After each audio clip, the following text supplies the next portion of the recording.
Good morning. ऐसा कौन सा प्रोडक्ट है आपकी लाइफ में जो आपको बहुत ज़्यादा थ्रिल करता है? आई एम प्रिटी श्योर कि मैन एंड विमेन इन चीज़ों को डिफरेंटली देखते हैं। कॉमनैलिटीज़ हो सकती है बट फिर भी डिफरेंटली देखते हो। So okay, this question is for man. ऐसा कौन सा प्रोडक्ट है जो आपको बहुत थ्रिल करता है while buying, while using, या while maintaining, या while thinking, even while imagining, या while exploring, while shopping? So मेरी लाइफ में वो प्रोडक्ट है मोटरसाइकिल। तो इस वीडियो में मैं बहुत ही शॉर्ट में मोटरसाइकिल से रिलेटेड कुछ बात करना चाहता हूँ और स्पेसिफिकली मोटरसाइकिल मार्केटिंग से रिलेटेड। सो मोटरसाइकिल जो है वो टू व्हीलर मार्केट का एक पार्ट है और दूसरा पार्ट आई थिंक स्कूटर्स बोल सकते हैं ब्रॉडली। आप मार्केट को बहुत अलग तरीक़ों से स्लाइस एंड डाइस कर सकते हैं, तो मैं अभी उसमें नहीं जा रहा हूँ, बट मैं पर्टिकुलरली मोटरसाइकिल्स के बारे में बात करना चाहता हूँ और मोटरसाइकिल्स की मार्केटिंग के बारे में।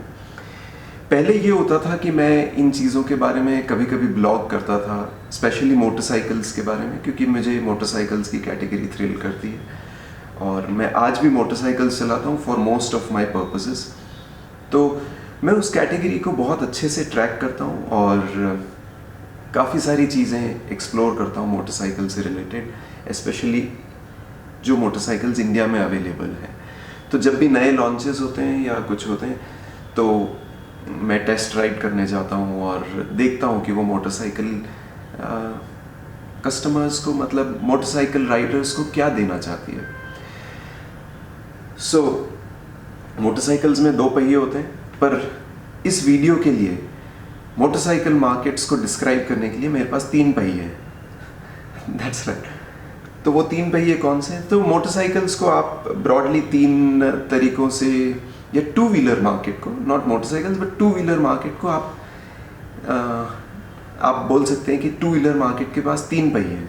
एक पहिया है एफिशिएंसी का, दूसरा पहिया है कन्वीनियंस का और तीसरा पहिया है नॉन एफिशिएंट या नॉन कन्वीनियंट टू व्हीलर्स का। सो टू व्हीलर मार्केट में कन्वीनियंस नॉर्मली स्कूटर्स को दे सकते हैं हम, एफिशिएंसी हम कुछ मोटरसाइकिल्स को दे सकते हैं, जो जैसे स्प्लेंडर है, 100 सीसी मोटरसाइकिल्स जो स्प्लेंडर है, या टीवीएस के कुछ प्रोडक्ट्स हैं, या बजाज के कुछ प्रोडक्ट्स हैं, राइट। तो इनको एफिशिएंसी दी जा सकती है। बाकी सारे के सारे प्रोडक्ट्स आप डाल सकते हैं नॉन एफिशिएंट और नॉन कन्वीनियंट मार्केट में। अब पिछले कुछ सालों में मैं क्या देख रहा हूँ कि बहुत सारे मोटरसाइकिल्स, इंडिया का टू व्हीलर मार्केट वर्ल्ड का शायद second largest two wheeler market हो, या मे बी सबसे बड़ा भी हो, चाइना के बाद या चाइना के ऊपर, आई डोंट नो। ऐसा कह सकते हैं कि सबसे बड़ा मार्केट है टू व्हीलर्स के लिए और बहुत सारे टू व्हीलर्स बिकते हैं। अहमदाबाद तो मेरा होम टाउन भरा पड़ा है टू व्हीलर्स से, and I think Pune, any such city you look at, two wheelers से भरे पड़े हैं। रूरल एरियाज भी टू व्हीलर्स से भरा पड़ा है। तो पिछले कुछ सालों में मैं ये देख रहा हूँ कि टू व्हीलर्स, स्पेशली मोटरसाइकिल्स, जो नॉन एफिशिएंट और नॉन कन्वीनियंट वाले पहिए पे राइड कर रही हैं, राइट, उनको मार्केट करने का तरीका मैं देख रहा हूँ और उस टाइप के लॉन्चेस भी देख रहा हूँ, राइट।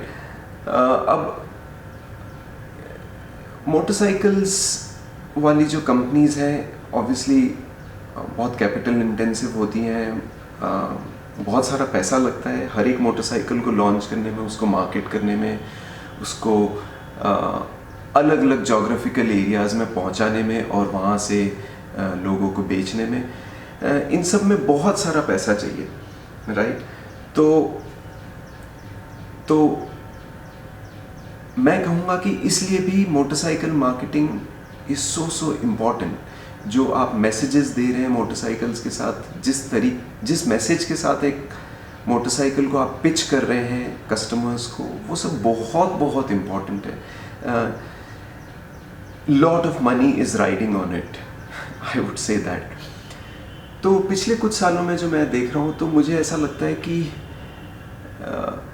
मोटरसाइकिल कंपनीज ने सही ट्रैक नहीं पकड़ा है, और इतना पैसा जो वो डाल रहे हैं प्रोडक्ट डेवलपमेंट में और फिर उस प्रोडक्ट को मार्केट करने में,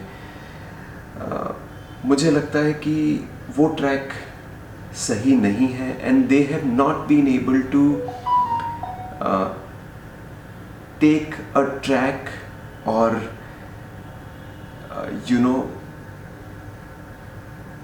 build or divide the category of motorcycles very effectively, to grow the motorcycle market.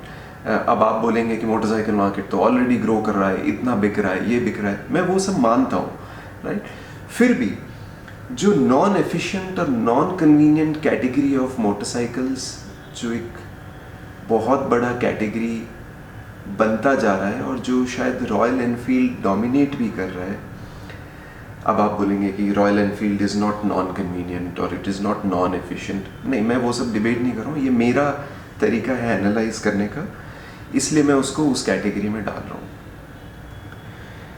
तो जो रॉयल एनफील्ड डोमिनेट करता है, और रॉयल एनफील्ड को चैलेंज करने के लिए जो भी कंपनीज अपने नए नए प्रोडक्ट्स या नए नए ब्रांड्स लॉन्च कर रही हैं, राइट, और जो प्रोडक्ट्स डेवलप कर रही है, तो सबसे पहले तो मैं ये देख रहा हूँ कि प्रोडक्ट डेवलपमेंट में ही कहीं ना कहीं पे क्वेश्चन मार्क मैं उठा सकता हूँ. पर वो आप बोलेंगे कि यार who are you to raise such questions, but this video is mine, I can raise questions.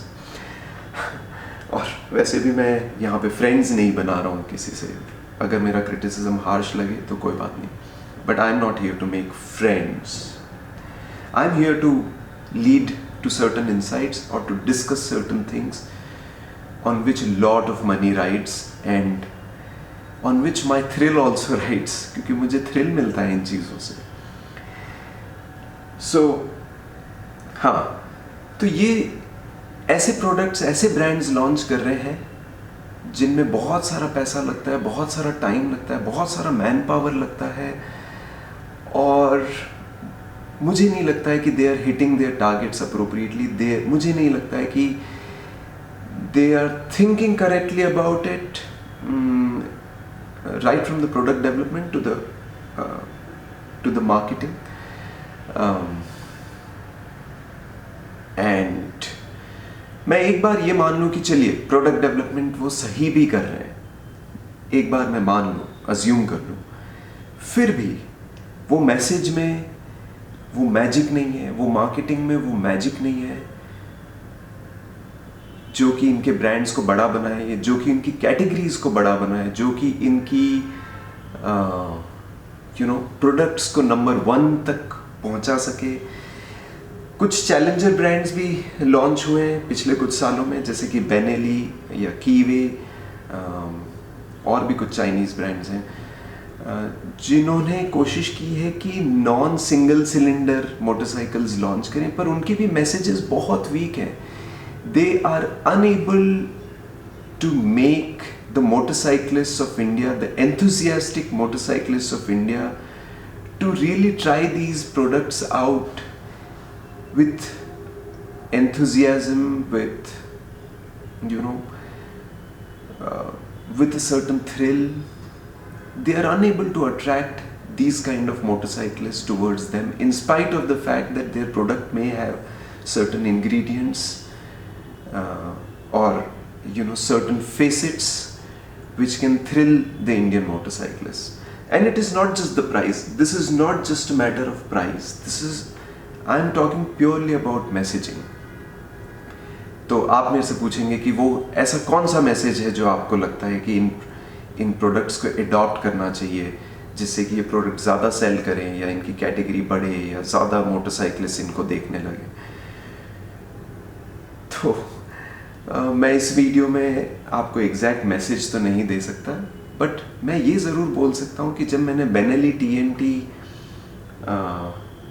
302 बहुत सालों पहले राइड की थी, टेस्ट राइड किया था, और कुछ सालों पहले जब मैंने कावासाकी निंजा भी चलाई थी, निंजा 300, तब मुझे लगा कि एंड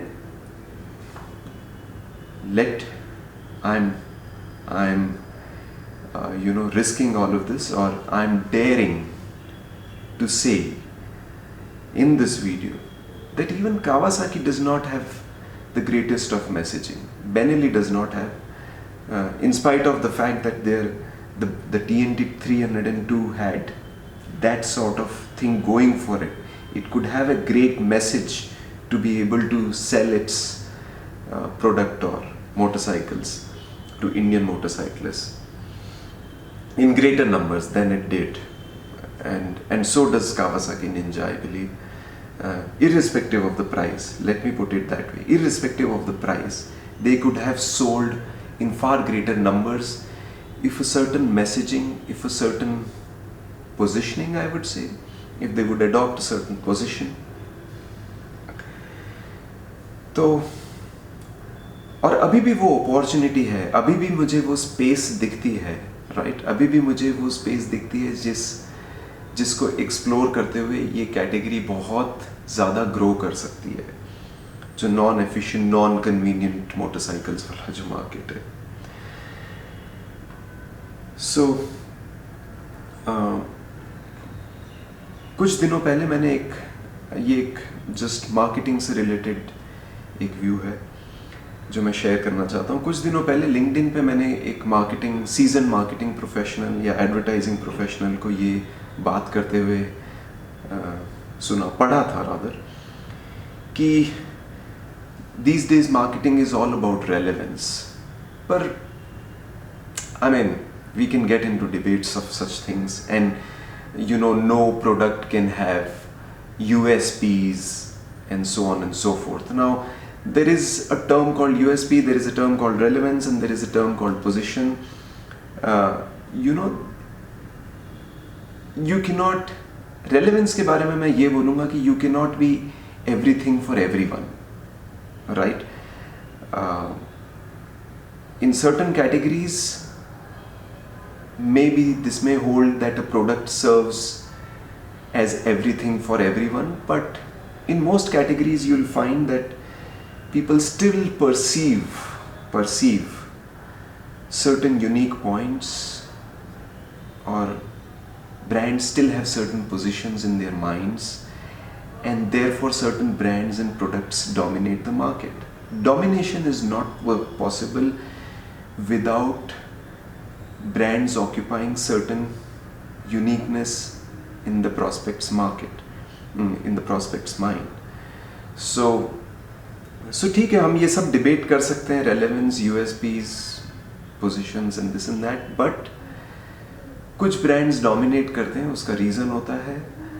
कुछ ब्रांड्स डोमिनेट नहीं कर पाते हैं, उसका भी बहुत बड़ा रीज़न होता है.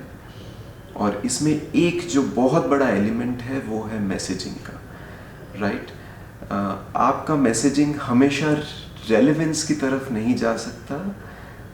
ऑब्वियसली यूनिक पॉइंट्स जो होते हैं, जो आपके मैसेज में होते हैं, वो कस्टमर्स के लिए रेलेवेंट भी हो सकते हैं, right? There could be an intersection between relevance and uniqueness, और वो आप एस्टैब्लिश कर सकते हैं, वो आप क्लेम कर सकते हैं as a brand, as a motorcycle, as a product. You can claim that, you can establish certain things in your prospect's mind, and you can sell in good numbers, you can build a great category, you can explore a great space to sell your products in. So if I've tried not to be very abstract, but marketing can tend to be abstract at points. I've tried in this video not to be so abstract, not to make very abstract points. I've tried to stay within a certain space, within a certain zone to make my points. तो आपको क्या लगता है? If you ride motorcycles, if you watch motorcycle marketing keenly, what do you sense? What do you think? क्या वो सही messaging कर पा रहे हैं? I'm sure कुछ ब्रांड्स तो कर ही रहे हैं, कुछ ब्रांड्स के मैसेजेस अभी भी बहुत पावरफुल हैं, बट वो जो fill it, shut it, forget it और definitely mail and lord of the streets, वो जो कुछ मैसेजेस थे वो अब नहीं दिखते हैं, या उस टाइप के कुछ नए स्पेसेस मोटरसाइकिल्स या मोटरसाइकिल मार्केटिंग कंपनीज वो इंट्रोड्यूस नहीं कर पा रही हैं, वो एडॉप्ट नहीं कर पा रही हैं, या वो प्रमोट नहीं कर पा रहे हैं. And there is an opportunity and there is a problem too. So there's something over there. I certainly have something over there to offer to certain kinds of challenger brands or motorcycle brands, and probably help them sell more motorcycles, help them build a bigger category of those kind of motorcycles. So that is that. If I've lost a certain, if I've stopped at certain mid sentences, pardon me. If I've stopped at certain points which seem like incomplete thoughts, pardon me. But I hope you get the message. I hope you understand where I'm coming from and where I'm going. And let's discuss this in case you're interested, and let's see where we go. Thank you, and see you sometime very soon. And thanks for being with me for 16 long minutes.